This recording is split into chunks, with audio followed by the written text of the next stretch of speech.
বাঙালি শীতের অপেক্ষায় থাকে। কবে শীত আসবে, নতুন নতুন সবজি খাবে, টাটকা তরতাজা সবজি, আর সাথে পিঠাপুলি তো আছেই। কিন্তু আজকে পিঠাপুলি নয় বন্ধুরা, নিয়ে এসেছি চমৎকার একটা সবজির recipe. Hello friends, welcome back to my channel Lipi's daily entertainment. বন্ধুরা, আজকে হাতে দেখেই বুঝতে পারছো ফুলকপি নিয়ে এসেছি, আর এই ফুলকপি দিয়ে এমন অসাধারণ এক তরকারি রান্না করব, মানে ডালনা। সবাই বলে আমার হাতের এই সবজি নাকি অন্যের চাইতে আলাদা হয়, কিন্তু কেন আলাদা হয় সেই রেসিপি বা সেই ট্রিক্স কিন্তু আমি কারোর সাথে শেয়ার করিনি। কিন্তু আজকে মনে হলো যে সিক্রেটটা বলেই দিই। প্রথমে কেটে তো নিতে হবে, আগে এটাকে ভালো করে কেটে কুটে সাইজে এনে নিই, তারপরে রেসিপিতে যাব। তার আগে আমার চ্যানেল যারা নতুন দেখছো তাদেরকে রিকোয়েস্ট করছি, ঝটপট সাবস্ক্রাইব করে দেখতে বসে পড়ো, ঠিক আছে?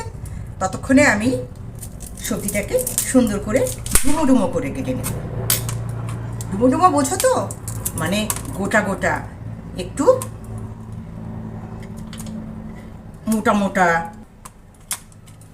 এরকম এরকম গোটা গোটা ধরনের, বা ডুমো ডুমো, মোটা মোটা, যাই বলো না কেন, এভাবে কেটে নিচ্ছি। বন্ধুরা, ডুমো ডুমো করে কেটে নিয়ে চলে এলাম। এরকম করে কেটে জলে ভিজিয়ে রাখছি। এবার এর সঙ্গে আর কি কি সবজি লাগছে সেটা আমি কেটে নেব। দুটো আলু নিয়েছি বন্ধুরা, আলুটাকে একটু ছুলে নেব। আমি আলু খুব ডিপ করে কখনো ছুলি না, একটু খোসা রেখে রেখে ছুলি সবসময়। ছুলে ছুলে গাদা গাদা ফেলে দিয়ে তো কোনো কাজের কথা না, টাকা রোজগার করতে অনেক কষ্ট। ঠিক আছে, আমি এইভাবেই ছুলে নিচ্ছি, একদম সাদা করে ফেলছি না। আমি কখনোই এটা করি না, কেননা সমস্ত সবজিতেই দেখবে সবজির কেবলই খোসার নিচের দিকে ভিটামিনটা বেশি পাওয়া যায়। তো ছুলে ফেলে দেওয়ার কী আছে আমি সেটাই বুঝি না। তবে স্বাদের হেরফেরের জন্য অনেক সময় আমরা ছুলে নিই, তবে আমি একদম পুরোপুরি সাদা করে ছুলি না। এখন এটাকেও কি করব, একটু ডুমো ডুমো তো করতেই হবে।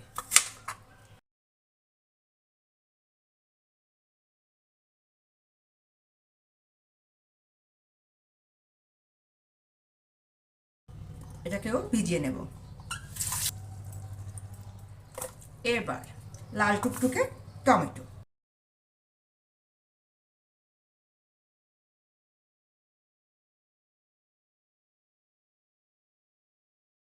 বন্ধুরা কাটাকাটি শেষ, ধোয়া বাছা শেষ। এখন চটপট একটু ভেজে নেব। প্রথমে আলুটাকে ভেজে নেব। সবসময় আলুটাই ভাজার চেষ্টা করবে আগে। প্রথমে আলু ভাজলে সবজিটা লেগে যায় না।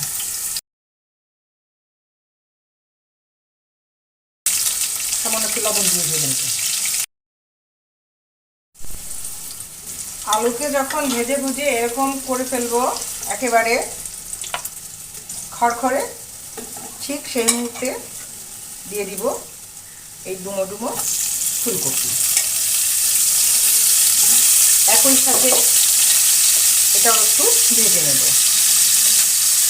বড় টুকরোগুলোকে একটু আগে দিচ্ছি, এই যে ছোটো টুকরোগুলো এগুলো একটু পরে দেবো, কেননা এগুলো এখন দিলে নিচ থেকে পুড়ে যাবে। ইচ্ছে হলে তোমরা আলুটাকে নামিয়ে রেখে তারপরে ফুলকপি ভাজতে পারো। ফ্রাইং প্যানে ভাজার সুবিধা হচ্ছে লেগে যায় না, বা নিচ থেকে পুড়ে কড়াইটা নষ্ট হয় না। 2 মিনিট পরে এই ছোটো টুকরোগুলোকেও দিয়ে দিচ্ছি। আরও 1 মিনিট ভেজে নেব। ভাজাভাজি চলতেই থাকে রে ভাই, যাই রান্না করি না কেন, কায়দা কানুন করে রান্না করতে গেলে ভাজো রে, কষাও রে, অমুক করো তো অমুক করো। ছড়িয়ে নিচ্ছি, যে কড়াইতে রান্না করবো সেটা দিয়ে দিচ্ছি। গরম মশলা, তেজপাতা, গরম মশলা বলতে 3টা এলাচ, কয়েক টুকরো দারুচিনি, দিয়ে দিচ্ছি, যেহেতু একটু ভেজা ভেজা আছে, তেলে দিলে আবার ছ্যাড়া ছ্যাড়া শুরু করে দেবে। এবার তেল দিয়ে দিচ্ছি। এই সমস্ত রান্না একটু তেল বেশি যায়, আর তেল বেশি না হলে ভালোও লাগে না বন্ধুরা। যতই বলি ডায়েট করবো, অমুক করবো, তমুক করবো, কিন্তু টেস্টি খাবার মানেই হচ্ছে তেল মশলা, এর কোনো বিকল্পই নেই। টেস্ট করে খেতে চাইবে, তেল মশলা তোমাকে দিতেই হবে, এর আর কোনো বিকল্প নেই। মাঝারি সাইজে দুটো পেঁয়াজ কুচি করে রেখেছিলাম, কাটাটা দেখানো হয়নি, এত কিছু কাটাকাটি দেখানোর কোনো দরকারও হয় না মনে হয়। ঠিক আছে, দিয়ে দিচ্ছি পেঁয়াজ কুচি। রেসিপিটা কিন্তু তোমাদের বলে দিচ্ছি, তবে আর কাউকে বলো না জানো, ঠিক আছে? সবচেয়ে টেস্টি আলু কপির তরকারি দেখতে হলে অবশ্যই প্রতিটা স্টেপ ফলো করতে হবে। আর ঠিক আছে, ফ্রেন্ডস অ্যান্ড ফ্যামিলির সাথে শেয়ার করো। পেঁয়াজটাকে একটু কড়া করে ভেজে নেব, মানে একটু হালকা বেরেস্তার মতো করে ভেজে নেব। অনেকটা হয়ে এসেছে বন্ধুরা, এবার টমেটো কুচি দিয়ে দিচ্ছি। এতক্ষণে কিন্তু আমি হাই ফ্লেমে করেছি, এখন আমি একদম লো করে দিয়েছি। এ পর্যায়ে কিছু মশলা অ্যাড করে দিব। আর সামান্য 1 চামচ পেঁয়াজ বাটা দিয়ে দিচ্ছি, জিরা বাটা দিয়ে দিচ্ছি 1/2 চামচ, রসুন বাটা 1/2 চামচ, আদা বাটা 1/2 চামচ। নিরামিষ আলু কপি করতে গেলে পেঁয়াজ রসুন অ্যাভয়েড করতে পারো, শুধু টমেটো আর জিরা বাটা দিয়ে আদা বাটা দিয়ে করলেও কিন্তু দারুণ টেস্ট হয় বন্ধুরা। আড়ং দই, এটা আসলে ডিপে রাখি আমি, ডিপে রাখার কারণে দইটা জলের মতো হয়ে যায়, ছেড়ে যায়। বেশি সময় ধরে রাখতে গেলে ডিপে রাখি, নিচে রাখলে অনেক সময় নষ্ট হয়ে যাওয়ার ভয় থাকে। তাছাড়া আমার নিচের পোর্শনটা একটু ছোট, এত কিছু রাখা সম্ভব হয় না, রান্নাবান্না করে রাখার পরে জায়গাটা কম থাকে। আমি দইটা দিব, এভাবে দিয়ে দিচ্ছি আনুমানিক 2 টেবিল চামচ। এবার ডালটা সামান্য বাড়িয়ে দিচ্ছি। টমেটোটা একদম গলে যাওয়া পর্যন্ত কুক করে নেব। এই পর্যায়ে কিছুটা লবণ দিয়ে দিব। লবণের সাহায্যে টমেটোটা তাড়াতাড়ি গলে যাবে। আর আমি হলুদটা কিন্তু কোনো জায়গায় এখনও ইউজ করি নাই, কারণ হলুদ এমন একটা জিনিস যেটা তেল শুষে নেয়, কড়াইটাকে তাড়াতাড়ি পুড়িয়ে ফেলে, সবজিটাকে তাড়াতাড়ি পুড়িয়ে ফেলে। আর তেল শুষে নেওয়ার কারণেই আসলে মূলত কড়াইটা পুড়ে যায়। আমি টমেটোটা একদম গলে গেলে তারপরে আমি হলুদ দিয়ে দিব।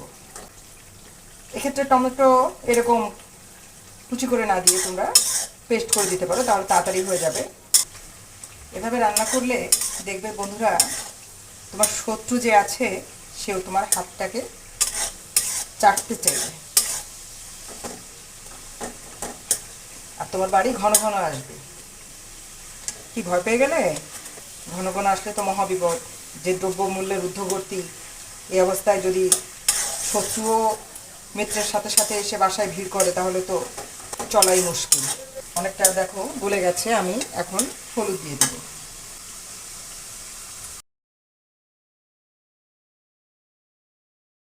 দেখো হলুদ চেহারাই চেঞ্জ করে ফেলেছে। গ্রেভিটা কি চমৎকার লাগছে দেখতে। মশলাটাকে কিন্তু কষিয়ে নিচ্ছি, বলেছি না ভালো কিছু খেতে যাবে, ভাজাভাজি করবে, কষাকষি করবে। এই কষাকষি চলবে, একটা ভাজা ভাজা স্মেল বের হবে, তাহলে মনে করবে কষানোটা হয়ে গেছে। আদা বাটা রসুন বাটার একটা কাঁচা স্মেল থাকে, এটা থাকলে ভালো লাগবে না। কষানোটা যত ভালো হবে রান্নার, ততই টেস্ট হবে। শোনো, যারা সাবস্ক্রাইব করোনি তারা কিন্তু সাবস্ক্রাইব করে দিও।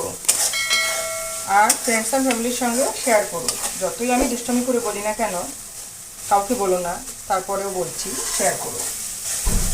হয়ে গেছে বন্ধুরা, আমি এবার পুরো সবজিগুলো ঢেলে দেবো।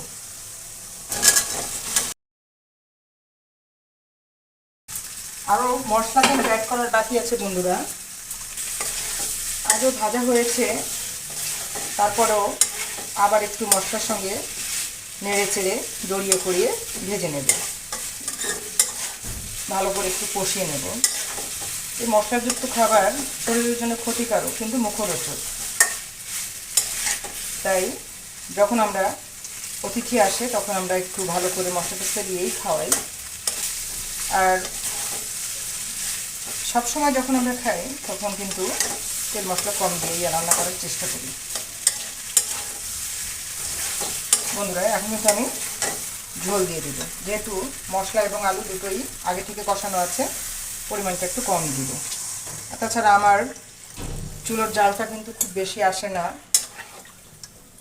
হাই ফ্লেমে চলছে দেখো, কিন্তু এটা অনেক সময় লাগে যা গরম হতে। যারা খুব বেশি হাই ফ্লেমে রান্না করবে তারা কিন্তু আর একটুখানি জল দিবে, আর একটু মশলা অ্যাড করব। আমি এখন কিন্তু লঙ্কা দিইনি, একদম ফার্স্ট টু লাস্ট পর্যন্ত দেখতে থাকো, লাস্ট পর্যন্ত এর কেরামতি আছে। দিয়ে দিলাম লঙ্কার গুঁড়ো কিন্তু বন্ধুরা। এবার দিয়ে দিচ্ছি সামান্য ধনিয়া গুঁড়ো। এবার কিন্তু ঢেকে রান্না করবো বন্ধুরা, জাল উঠুক তারপর আসছি।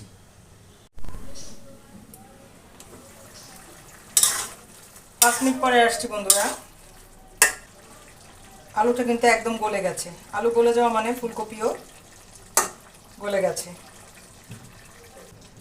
মিডিয়াম টু লো ফ্লেমে রেখে কিন্তু আমি রান্না করছি। দুটো কাঁচা লঙ্কা দিয়ে দিচ্ছি এভাবে আস্তে করে ভেঙে। এবার বন্ধুরা ধনিয়া পাতা কুচি দিয়ে দিব। এবার লো ফ্লেমে রেখে আরও 2 মিনিট রান্না করে নেব। লবণটা দেখে নেই, হালকা একটু লাগবে বন্ধুরা।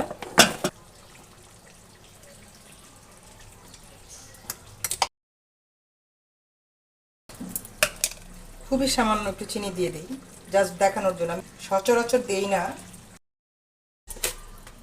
রান্না প্রায় হয়ে গেছে বন্ধুরা।